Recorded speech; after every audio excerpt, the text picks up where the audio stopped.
est obligé qu'on ait tous quelque chose. Quand vous dites, Et pardon, après, même on a nous, tous un seuil de tolérance. quand vous dites même nous, on ne s'attendait pas à ça, à quoi vous pensez précisément? Ou même vous, vous avez une grande expérience militaire et ancienne, vous le rappeliez, ça fait 20 ans. Qu'est-ce que vous avez vu que vous ne pensiez pas voir? L'artillerie.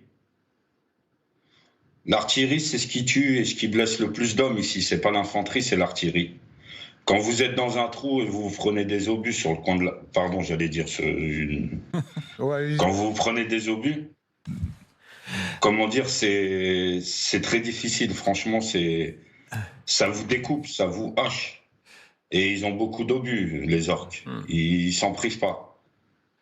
C'est vraiment... Il y a aucun homme qui a pas... Il y a aucun homme, à part l'Ukraine, qui peut avoir connu de tels combats, sauf si c'est un ancien poilu ou si c'est un ancien de la Deuxième Guerre mondiale. Ça existait n'importe où dans le monde, on n'a pas vécu ça depuis. Oui, bonjour. Xavier Titelman nous disait que tout à l'heure, avant d'entrer sur le plateau, vous étiez très craint sur le terrain. Est-ce que lorsque vous intervenez, c'est vous qui prenez l'initiative de tuer des soldats ennemis? Est-ce que vous intervenez en coordination avec une unité, un bataillon sur place?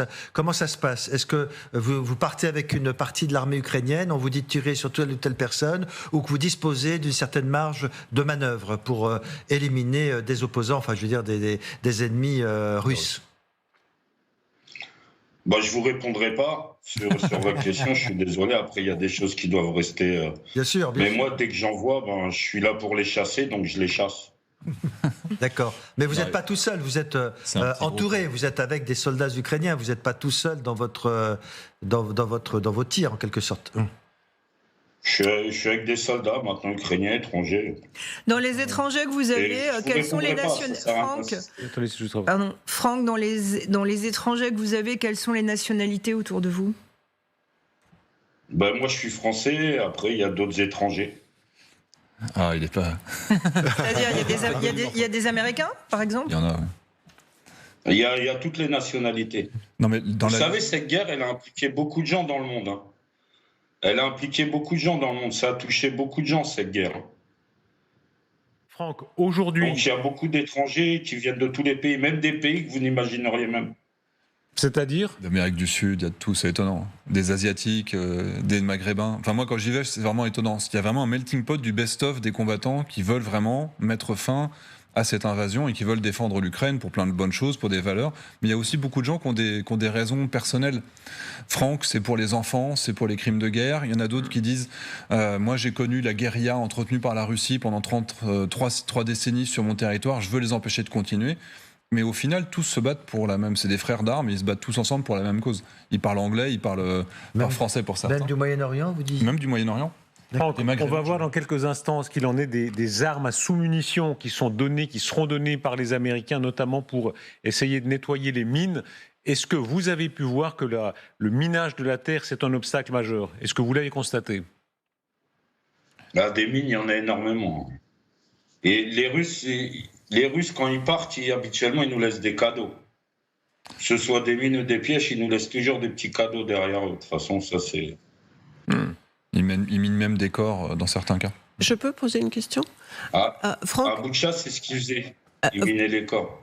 Franck, on parle que les Ukrainiens apprennent auprès des étrangers à faire la guerre. Qu'est-ce qu'un Ukrainien peut apprendre à un soldat étranger qui étudie de combattre avec les avions qui les protègent? Est-ce que c'est pas l'inverse qu'il faut faire? Est-ce que c'est pas les Ukrainiens qui doivent apprendre aux étrangers comment on peut faire cette guerre qui ne ressemble absolument pas à une guerre contemporaine, si j'ose dire? Mais vous savez, je crois qu'eux non plus s'y attendaient pas. Maintenant, ce qu'ils peuvent nous apprendre, c'est la vaillance.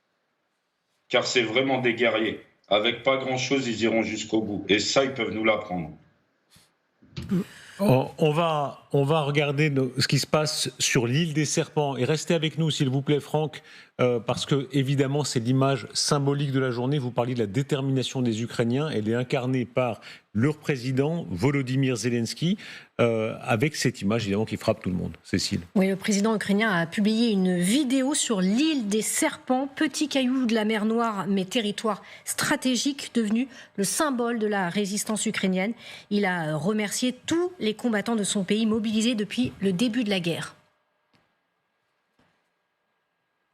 Je veux remercier d'ici, de ce lieu de victoire, chacun de nos soldats pour ces 500 jours.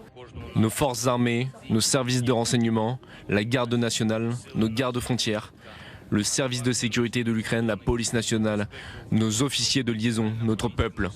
Je vous remercie. Merci à tous ceux qui se battent pour l'Ukraine. Et que la liberté, que tous nos héros de différentes époques voulaient pour l'Ukraine, et qui doit être gagnée maintenant, soit un hommage à tous ceux qui ont donné leur vie pour l'Ukraine.